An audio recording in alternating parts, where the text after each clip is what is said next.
Start of training camp around the NFL. We welcome you to NFL Total Access. Hello, everybody. I'm Rhett Lewis here with you. And in Patriots training camp, the headline that will dominate in Foxborough come July 27th features two words: quarterback competition. A battle between incumbent starter Cam Newton and first-round draft pick Mac Jones. And according to our Mike Giardi, Jones fast-tracked this spring and early summer into a complex offense and did not blink.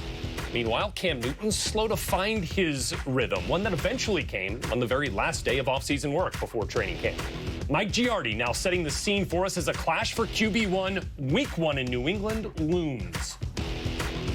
For the first time in a long time, the Patriots had a rookie quarterback come into OTAs and mandatory minicamp and make a big impact. Mac Jones did not disappoint with that first-round status, showing the ability to be accurate in short to intermediate areas. But just as important, pick up the offense quickly. That playbook has been 20-plus years in the making, and Jones showed very little hesitation with it. So when one of his offensive teammates told me Mac sees the game the way offensive coordinator Josh McDaniels sees it, couldn't help but think we're going to have a real quarterback competition in New England come training camp in July. Now, of course, Cam Newton is the incumbent starter, but he had an uneven season last year. There were 3 or 4 high moments for him, big games, but overall, he lacked the consistency necessary, the consistency that the Patriots want from that position. Basically, he gave them average play. They need more than that. He's going to be in a tooth-and-nail fight with the rookie, Mac Jones, if he wants to maintain that job and show he has mastered that Josh McDaniels offense.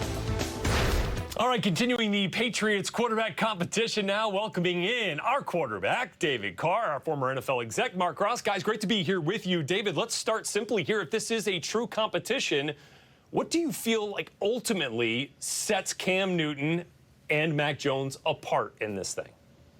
Yeah, Rhett, they couldn't stylistically be any different. I think that when you look at what they're doing in New England, what they did on offense as far as free agent signing, they spent $250 million in free agency. You look at the tight ends they brought in, Hunter Henry and Jonnu Smith, Kendrick Bourne, you got receivers added. So they're going to be better on offense. So Cam's numbers maybe were skewed there a little bit because of the lack of just maybe ability on the outside and surrounding him. So when you look at the competition, how does this shake out? I hope they figure it out early because it's just so different. They're going to have to game plan and build their offense around the quarterback they choose. And Cam, if you're looking at him running the football, I mean, he was 40% of their offense as far as touchdowns go. That's the highest rate in the entire league for any player other than Alvin Kamara. Alvin Kamara was 36%. So that gives you an idea of how important he was, even though their offense wasn't as strong as they wanted. But Mac Jones, for him to supplant a guy like Cam Newton with those new weapons around him, he's going to have to be extra special. And it sounds like he is. And from the processing standpoint, he might be able to come in and really push to say, we don't need all those rushing yards from Cam. I can do it from the pocket. But you're looking at Julian Edelman here and Cam Newton. I mean, if you give him some guys, Julian Edelman had a record-breaking performance with Cam Newton, not with Tom Brady. So that's why it's so intriguing to me how this thing's going to shake out, because he has so many good players around him now. Is he going to be that Cam Newton that we've seen in the past, Mark? Is he going to be a guy that maybe doesn't have it anymore, and now you have a rookie come in and jump you? So, man, it's going to be really interesting training camp. Yeah, David, I think the presence of Cam Newton is carrying him more than the actual play of Cam Newton. And he did struggle last year. The Patriots did all they could in the offseason, specifically in the tight end position, as you mentioned, with Smith and Henry, to try to replicate what Cam was with Greg Olsen to kind of keep the ball in the middle of the field. The receivers are still subpar there with the Patriots. And I don't see the ability with Cam on tape to kind of push it downfield. The concern is I think Cam may be done. And Cam Newton's been one of my favorite players to scout and evaluate, one of the most dominant players in the NFL. But it looks like he's kind of hit the wall. So it may lead them to having to bench Cam, which would lead to Mac Jones having to get inserted there, maybe not actually taking the job, but getting inserted there. And let's not forget, Mac Jones only had 17 starts at Alabama. So he's not really battle-tested like most first-round quarterbacks are, despite the rave reviews in training camp, David. As you know, he still has to play in games, and it could be a whole entirely different world once he starts getting into game situations. And what is the expectations for the Patriots? Are they looking at this as a Super Bowl team, as a 500 team, as a playoff team? Let's win the AFC East. So everyone in that organization has to say, what is our expectations for this year? Because as a whole, whether it's Cam or Mac, I don't see a Super Bowl contender. I see more like a 500 type of team maybe sneak into the second spot there in the AFC East. Well, $250 million committed certainly feels like the expectations are a little higher than an 8-9 or 9-8 record in the middle of the league here. So we'll continue to follow that quarterback competition. Certainly look forward to it kicking off in earnest when the Patriots report to camp July 27th. No question who the QB will be week 1 for the Cardinals. Kyler Murray building off his Rookie of the Year campaign, nearly leading Arizona to the postseason in 2020. And according to General Manager Steve Keim, speaking to the Cardinals website, confidence at a real high point for him, both with Murray and the team in general. So, guys, when we're thinking about the Cardinals now out there in the highly competitive NFC West, David, looking at Kyler Murray in particular, where do you think you could see the most growth, the most development now heading into his 3rd season?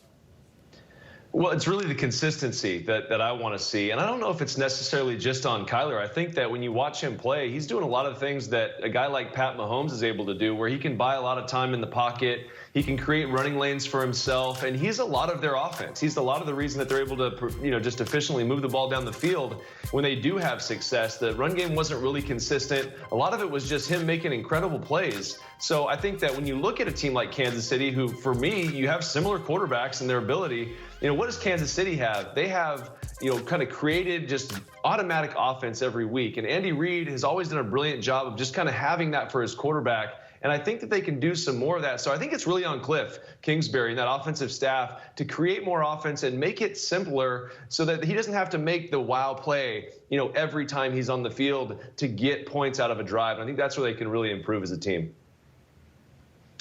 Yes. Kyler Murray, I agree. He's one of the most unique playmakers at the quarterback position in any position in the NFL. But as you mentioned, David, their whole offense and studying them last year was just kind of, hey, Kyler, go do it for us. And for Cliff Kingsbury, apparently being the offensive guru, they have one of the most basic offenses that I watched. There is minimal creativity. Not much motion at all. For example, DeAndre Hopkins, as magnificent as he is, he lined up in the same exact spot wide left in the formation 81% of the time, and he lined up on the left side 91% of the time.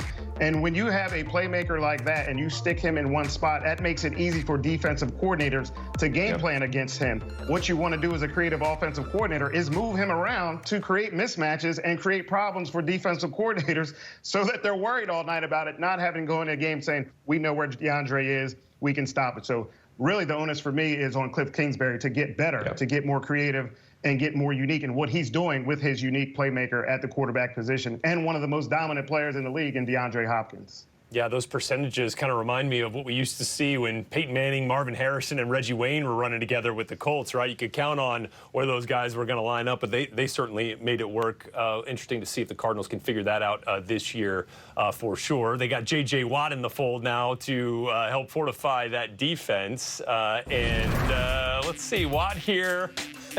Is this a lookalike? Check out Matt Betts here, West Liberty. Yikes. So was J.J. Watt pulling double time this whole time? Can I copy your homework? Yeah, just change up a little bit so it doesn't look like a copy. Nice work there. J.J. Watt responding to the lookalike. And some heartfelt tributes for Demaryius Thomas, who announced his retirement today. And, of course, he was one of Watt's former teammates in Houston, 5-time Pro Bowler, Super Bowl 50 champion. Demaryius Thomas retiring, 10-year career highlighted early on by catching that pass you're seeing right there from Tim Tebow, a walk-off winner in the playoff win over the Pittsburgh Steelers. That exploded during Peyton Manning's record-setting tenure when they were together in Denver. DT, Peyton here. Congratulations on an incredible NFL career. It was an honor and a privilege to play with you, to be your teammate. Always had great respect for your toughness, your work ethic, your fearlessness across the middle, your ability to make big catches in big games, and never play with anybody as big and strong and powerful and as fast as you. So I wish you all the best in this next chapter, and job well done, pal, all the way from Atlanta to Georgia Tech to the Denver Broncos. Man, you did it the right way at the highest of levels, and you did it for a long time. Proud to be your friend. Congratulations. DT, my man, what's up, buddy? I just want to say congratulations on an amazing career. Man, every day I enjoyed practicing with you, playing with you, being your teammate, being your brother. So grateful for you. Grateful to come in the same time as you, learn with you, grind with you, be able to have a lot of ups and downs. But man,